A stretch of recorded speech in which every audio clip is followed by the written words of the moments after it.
कल्की पीठाधीश्वर और कांग्रेस के पूर्व नेता आचार्य प्रमोद कृष्णम ने प्रधानमंत्री मोदी से मुलाकात की। जहां उन्होंने पीएम मोदी को श्री कल्की धाम के निर्माण की प्रगति रिपोर्ट दी।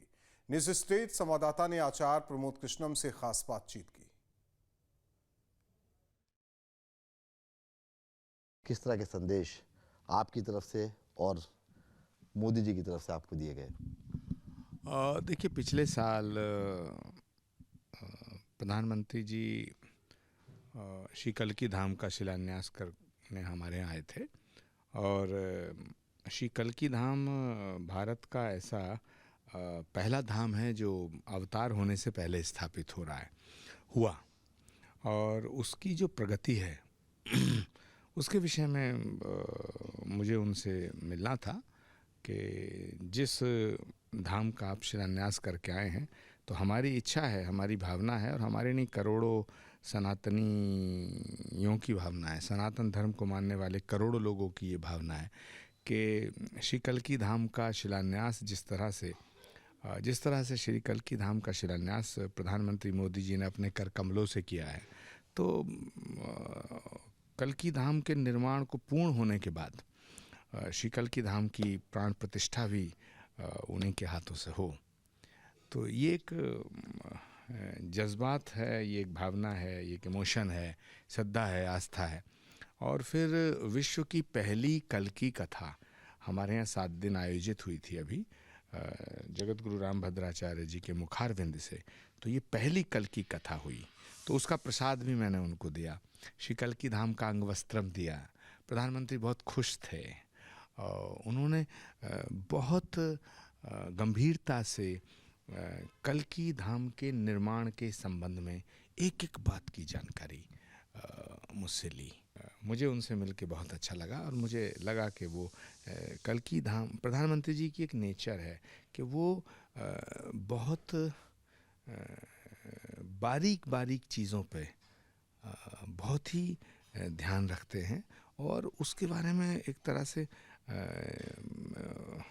फिक्रमंद रहते हैं, अवेयर रहते हैं। मैं तो हैरान हूँ कि इतना बड़ा देश है, 140-50 करोड़ का ये देश है और उसके बावजूद दिन रात उन्होंने अपना जीवन इस राष्ट्र के प्रति समर्पित कर रखा है। इतने बड़े देश में इतनी सी छोटी छोटी चीज़ों पर उनकी नज़र रहती है, तो ये कोई दैवीय चमत्कार से कम नहीं है। मंदिर का निर्माण निरंतर जारी है और ये भारत का बहुत बड़ा गर्भगृह बन रहा है। मैं कहूँगा भारत का सबसे बड़ा गर्भगृह बन रहा है, बहुत बड़ा। भारत में इतना बड़ा गर्भगृह मुझे नहीं लगता कि कहीं और होगा, क्योंकि भगवान विष्णु के 10 अवतार, 10 अवतारों के 10 अलग अलग गर्भगृह एक ही प्लिंथ पे आना, ये बड़ी बात है। दुनिया में जितने भी मंदिर हैं वहाँ भगवान के एक ही अवतार का दर्शन होता है, एक ही अवतार का एक गर्भगृह होता है, लेकिन भगवान विष्णु के 10 अवतार के 10 अलग अलग गर्भगृह एक ही जगह, एक कल्की धाम में है। तो प्रधानमंत्री जी को हम जब इसकी प्राण प्रतिष्ठा होगी तो उसमें उनको बुलाएंगे। हमने अपनी भावनाओं को अभिव्यक्त कर दिया है और ये भावनाएं सबकी हैं, क्योंकि सनातन का जितना बड़ा काम नरेंद्र मोदी जी के कार्यकाल में हुआ है, इतना कभी नहीं हुआ। नरेंद्र मोदी जी का जो ये कार्यकाल है राष्ट्र के प्रति समर्पित है और सनातन को सशक्त करने की दिशा में एक कदम है। तो भगवान से हम तो प्रार्थना करते हैं कि वो स्वस्थ रहें और भारत को उनका सानिध्य प्राप्त होता रहे। वोट चोरी के नाम पर एक बहुत बड़ा तमाचा बिहार की जनता ने मारा, पर अभी मुझे लगता है राहुल गांधी जी को अकल नहीं आई है, क्योंकि अकल उस इंसान को आ सकती है जो कुछ तो रियलाइज करे, कुछ तो आत्मचिंतन करे, आत्ममंथन करे। तो राहुल गांधी और उनके नेतृत्व में जो कांग्रेस है ये अकल से दिवालिया हो चुकी है। कांग्रेस का कुछ नहीं हो सकता जब तक उसका नेतृत्व राहुल गांधी जी के हाथ में।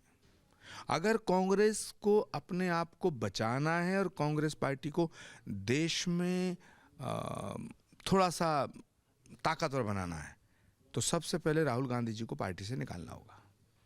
जो सच बोलेगा वो कांग्रेस में नहीं रह सकता, जो सनातन की बात करेगा वो कांग्रेस में नहीं रह सकता, जो वंदे मातरम की बात करेगा कांग्रेस में नहीं रह सकता, जो भारत माता की जय बोलेगा कांग्रेस में नहीं रह सकता, जो राम की बात करेगा, राष्ट्र की बात करेगा, वो कांग्रेस में नहीं रह सकता।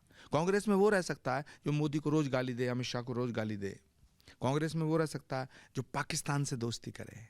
कांग्रेस में वो रह सकता है जो देश को तोड़ने की साजिश करे। बहुत बहुत शुक्रिया हमसे बातचीत करने के लिए। वीडियो जर्नलिस्ट अजय के साथ से दुआ सली। Download our News Nation app.